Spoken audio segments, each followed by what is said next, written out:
cựu cảnh sát buôn lậu gần 1.300 container hàng.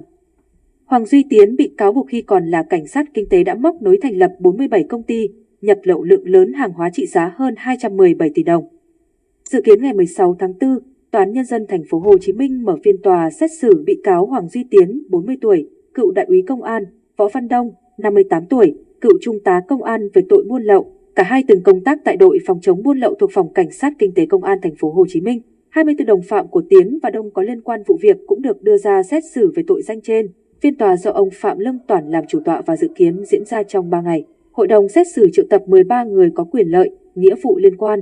Trong phiên tòa lần này, có 26 luật sư bảo chữa cho các bị cáo. Theo nội dung vụ án, lợi dụng là cán bộ thuộc đội phòng chống buôn lậu thuộc Phòng Cảnh sát Kinh tế PC03 Công an thành phố Hồ Chí Minh, quen biết với các chủ cơ sở kinh doanh máy móc, thiết bị cũ, Tiến đã thỏa thuận với các chủ hàng để nhập khẩu máy móc, thiết bị đã qua sử dụng bằng hình thức kê khai gian dối là hàng nhập khẩu nhằm mục đích đưa vào sản xuất. Sau đó, Tiến giao hàng lại cho các chủ hàng với chi phí 78 đến 90 triệu đồng mỗi container hàng, tùy theo thời điểm. Trong đó, Tiến lo toàn bộ chi phí đóng thuế, trả tiền vận chuyển hàng về kho, chi phí giám định, chi phí cho cán bộ kiểm hóa của hải quan, thuê nhân viên, phần còn lại Tiến hưởng lợi. Để nhập hàng, Tiến đã thuê nhân viên giúp việc, chỉ đạo thành lập 47 công ty. Từ các pháp nhân này, bị cáo chỉ đạo nhân viên làm thủ tục để hợp thức hóa chứng từ tài liệu, liên hệ với công ty giám định Đại Minh Việt để lập khống các chứng thư giám định hàng hóa, từ đó nhập khẩu chót lọt hàng hóa là máy móc, thiết bị cũ từ nước ngoài về Việt Nam, giao cho các chủ hàng. Từ khoảng tháng 9 năm 2019 đến ngày 24 tháng 5 năm 2021, Tiến đã sử dụng pháp nhân của 45 công ty, mở 1.153 bộ tờ khai hải quan, nhập lậu về Việt Nam 1.287 container hàng với tổng trị giá tài sản hàng hóa nhập lậu là 217 tỷ đồng.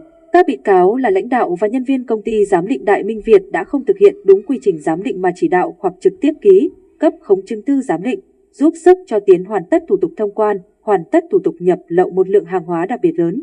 Năm 2023, Tòa án Nhân dân thành phố Hồ Chí Minh tuyên phạt Hoàng Duy Tiến 13 năm tù, Võ Văn Đông 7 năm tù về tội buôn lậu. Các bị cáo là nhân viên của Hoàng Duy Tiến bị tuyên mức án từ 3 năm tù đến 8 năm tù. 6 bị cáo là chủ hàng bị tuyên phạt 1,5 tỷ đồng. Bản án sơ thẩm bị Viện Kiểm sát Nhân dân thành phố Hồ Chí Minh kháng nghị. Theo đó, cơ quan công tố cho rằng tòa sơ thẩm phạt tiền 5 bị cáo chủ hàng là không đúng quy định pháp luật. Ngoài ra, Viện Kiểm sát cũng đề nghị tăng hình phạt đối với 8 bị cáo khác. Cuối năm ngoái, Tòa án Nhân dân cấp cao tại thành phố Hồ Chí Minh xét xử phúc thẩm. Tại tòa, đại diện Viện Kiểm sát Nhân dân cấp cao tại thành phố Hồ Chí Minh rút kháng nghị đối với một chủ hàng. Tòa án Nhân dân cấp cao tại thành phố Hồ Chí Minh cho rằng Viện Kiểm sát rút kháng nghị với một bị cáo sẽ dẫn đến việc không công bằng với các bị cáo khác. Do đó, hội đồng xét xử hủy toàn bộ bản án để xét xử lại.